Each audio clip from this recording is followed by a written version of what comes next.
ኢትዮጵያውያን አርበኞች ቀኝ ገዢና ወራሪ ኃይሎች ነፃነታችንን ገፈውና ሉዓላዊነታችንን ደፍረው አገራችንን በመዳፋቸው ስር ለማዋል የከፈቱትን ሕገወጥ ጦርነት ለመመከት በየድሩ ገደሉ ተሰማርተዋል። በከፈሉት አኩሪ መስዋዕትነትም ነፃነታቸውን ከማስከበር ባለፈ ተጋድሏቸው ለመላው አፍሪካና ለአፍሪካውያን ዛሬም ድረስ የኩራትና የክብር ተምሳሌት ሆኖ ይታወሳል።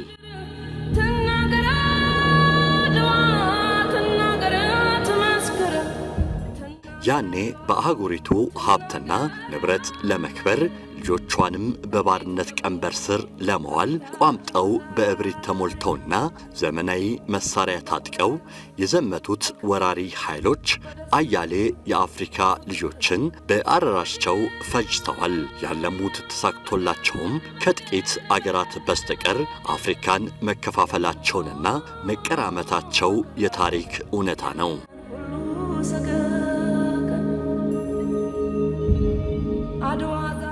ይሁን እንጂ በጊዜ ሂደት አፍሪካውያን ለነፃነታቸው የሚያደርጉት ትግል እንደ ቋያ እሳት እየተቀጣጠለ በመሄድና ጥቁር አንበሶቹ እምቢኝ ለነፃነቴ ብለው በመነሳታቸው በደማቸውና ባጥንታቸው ቀኝ ገዢዎቻቸውን አንበርክከው ነፃነታቸውን ለመጎናጸፍ በቅተዋል።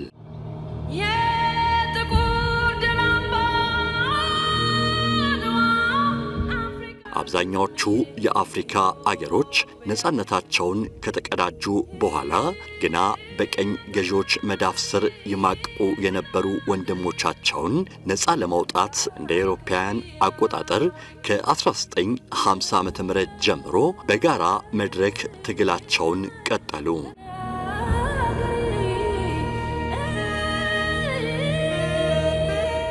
እንደ አውሮፓውያን አቆጣጠር በ1955 ዓመተ ምህረት አካባቢ ነፃነታቸውን የተቀዳጁት አገሮች የህብረታቸው መሰረት የሆነውን የአፍሪካ አንድነት ድርጅትን መሰረት ጥለው በየአገሮቻቸው የሚያደርጓቸው ስብሰባዎች በአንድ ቋንቋ መናገር በመጀመራቸው ምክራቸውም ሆነ ትግላቸው ስር እየሰደደ ሄደ።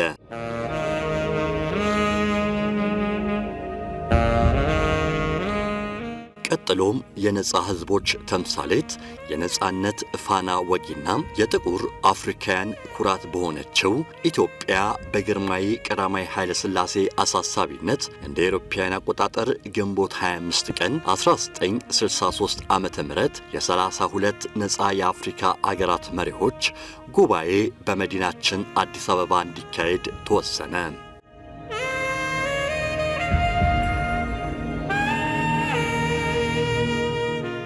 በዚያ ታሪካዊ ዘመን ለታሪካዊ ጉባኤ የሀገራችንን ምድር ለረገጡ የአፍሪካ መሪዎች በወቅቱ በነበረው መንግስትና በህዝባችን የተደረገላቸው አቀባበል በልባቸው የማይረሳ አሻራ ጥለዋል። መሪዎቹ ደግመው ደጋግመው ሀገራችንን ጎበኙ።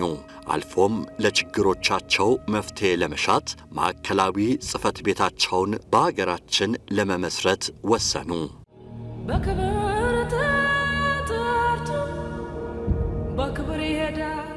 ይህ ተቋም እየዋለ እያደረ ቁጥሩ እየጨመረ ትግሉም እየሰመረ ከአንድነት ወደ ህብረትነት ተሸጋግሯል።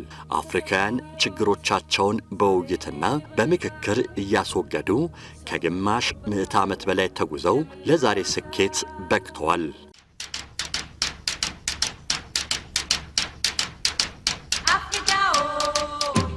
በሚቀጥለው ሳምንት በመዲናችን አዲስ አበባ የሚካሄደው 39ኛው የአፍሪካ ህብረት የመሪዎች ጉባኤም በሰላም ተጀምሮ በስኬት ይጠናቀቅ ዘንድ የኢትዮጵያ ፌዴራል ፖሊስ አስፈላጊውን ቅድመ ዝግጅት በከፍተኛ ኃላፊነት አጠናቋል።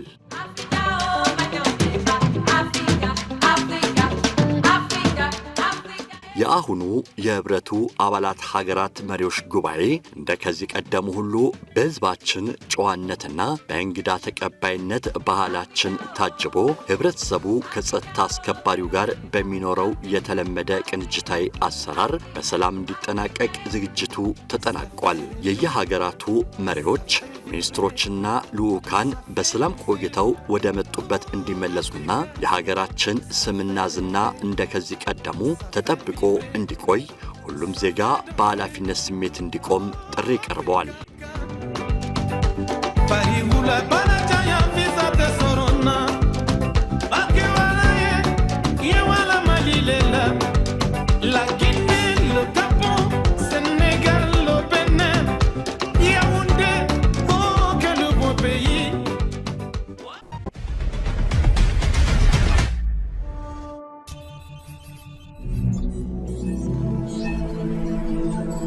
ሰላምና ደህንነት ለሁለንተናዊ ተጠቃሚነት